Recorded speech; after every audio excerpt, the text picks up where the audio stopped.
একবার নজর রাখছি, ঠিক তেমনই একবার চলুন নজর রাখা যাক এই মুহূর্তে যৌথ সংসদীয় কমিটির দিকে। কেননা ওয়াকফ বিল নিয়ে যৌথ সংসদীয় কমিটিতে বড় ধাক্কা খেল ইন্ডি জোট। যে ভোটাভুটি হয় সেই ভোটাভুটির ফলাফল গিয়ে দাঁড়ায় 16-10, আর তাতেই শাসক দল অর্থাৎ শাসক শিবির বলছে এটা যেন জোরকার ঝটকা ইন্ডির কাছে।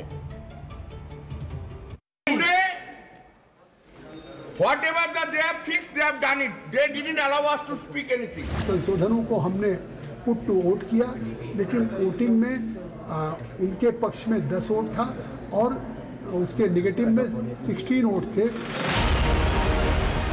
দেশে ওয়াকফের নামে জমি লুট বন্ধ করতে সংসদে ওয়াকফ সংশোধনী বিল আনে মোদী সরকার, যাতে প্রবল গোসা হয় বিরোধীদের।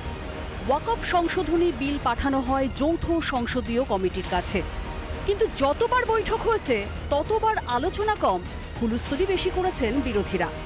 তবে সোমবারের বৈঠকে বড় ধাক্কা খেয়েছে ইন্ডি জোট। এদিন বিলের নতুন খসড়া অনুমোদন করল যৌথ সংসদীয় কমিটি। সরকার পক্ষের তরফে 23 এবং বিরোধীদের তরফে 44টি সংশোধনী প্রস্তাব কমিটিতে জমা পড়ে। বিল নিয়ে ভোটাভুটিতে 16-10 ব্যবধানে খসড়া অনুমোদিত হয়। এদিকে ভোটাভুটিতে ফেল করতেই অভিযোগের বন্যা তৃণমূল সাংসদের। Whatever that they have fixed, they have done it. They didn't allow us to speak anything.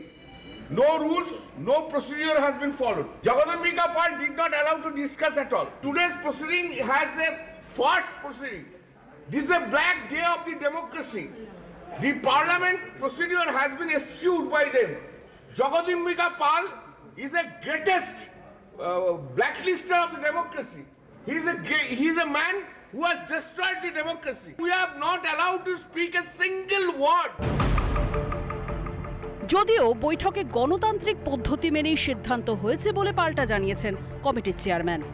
JPC की आज उस 44 संशोधन पे जो हैं उस पे एक संशोधन पे चर्चा हुई। सदस्यों से हमने संशोधन मांगे थे, यह हमारी अंतिम बैठक थी कि उस 44 संशोधन पे आप इस पे सहमत हैं या इस पे असहमत हैं।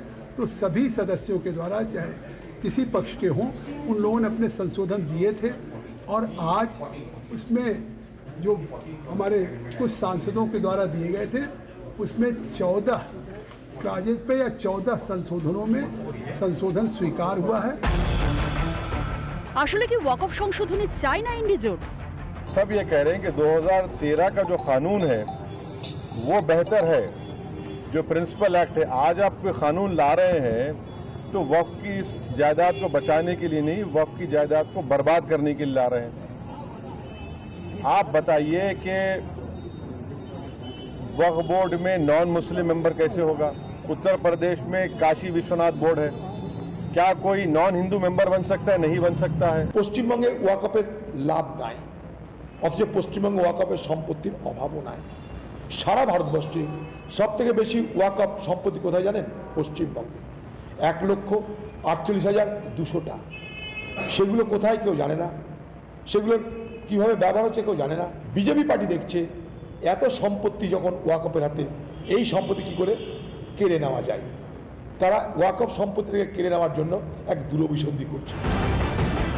সরকার সংস্কার চাইলে কেন আপত্তি বিরোধীদের? সংখ্যালঘু তোষণের জন্যই কি এই নাটক? সেই তোষণের ভঙ্গিতে সাধারণ গরিব মধ্যবিত্ত মুসলিমদের মন গলবে তো? নাকি নিজেদের ভালোটা নিজেদের মতো করে বুঝে নেবেন তারা? রিপাবলিক বাংলা। নানা ধরনের কন্টেন্ট দেখার জন্য লাইক করুন, শেয়ার করুন আমাদের ফেসবুক পেজ, সাবস্ক্রাইব করুন আমাদের ইউটিউব চ্যানেল। পাশাপাশি অন্যান্য ব্রেকিং নিউজের জন্য অবশ্যই চোখ রাখুন রিপাবলিক বাংলায়।